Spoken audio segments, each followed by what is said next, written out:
So you found your home, you've got your mortgage approved, and now it's time to decide your loan structure, i.e. what method you're going to use to pay it off. Is it going to be fixed or floating or some kind of a mix of that or some other products? And this is where your relationship with your financial advisor is key. So this video will go through the different options and I'll explain them and when to use them. But you still, the decision on which one to use comes from you. You'll talk to your financial advisor about, what's my pay? How is my situation going to change over the next 1 to 2 to 3 years? What's my financial management like? And the job of a financial advisor is to work through all of those things with you and come up with a solution that works for you so that it's not stressful and it just happens. So first option for setting up your mortgages that you could go for a fixed rate loan. So typically you fix from anything from 6 months to 5 years.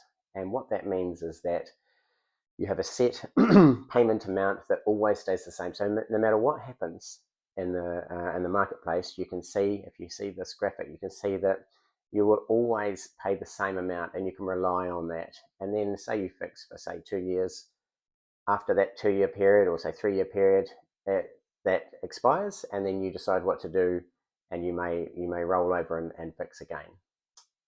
So that's fixed, and that provides certainty. Floating rate loans.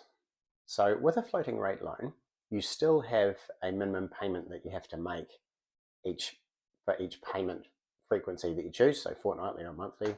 But the amount isn't necessarily always the same. So from a bank's perspective, they can and do move the floating interest rate as the market changes. Not all of the time, but every now and again, if you're on a floating rate, you'll get a, a letter from your bank saying, market interest rates have moved. We are now charging X for our floating interest rate. For you, that means the implication there is that's the interest rate that's applied to your principal. That means that your minimum payment amount that you have to make on your floating rate loan can go up or down as the market moves. So you lose that surety that you've got with a fixed rate. On the plus side, you can make extra payments whenever you like, or you can even pay off the loan in full, your floating rate loan in full, which provides you with a lot of flexibility. So you see in the graphic how in the February and April months, you've got a little bit of extra money, so you can make those extra payments, and that's fantastic for paying down your loan faster. So it's a flexible product, and it gives you that flexibility.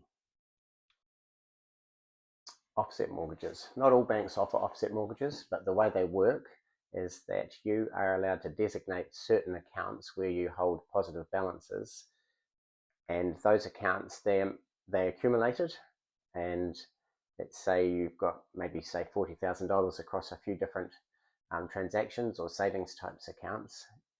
If you have a mortgage of $600,000 and you've got $40,000 across a few different accounts, for your interest, it only gets applied to a principal of 560. So the 600 minus the 40,000 that's in your offset accounts, you get charged on principal of 560.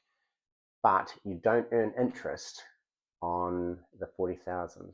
So it does provide, it's a very neat way of managing your payments when you know that you're going to have some positive balance accounts, and you want to reduce your interest. So it's a great product, and that's how that works. Revolving credit mortgages.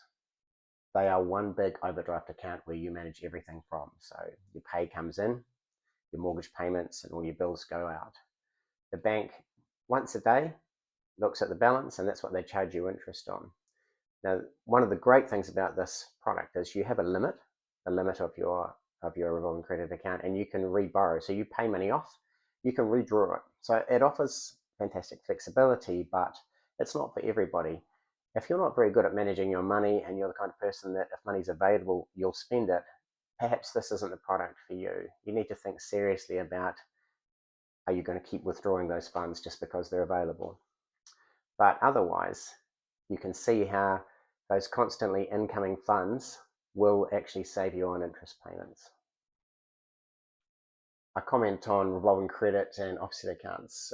I've had them both personally, and whether they're the right fit for you depends on a multitude of things.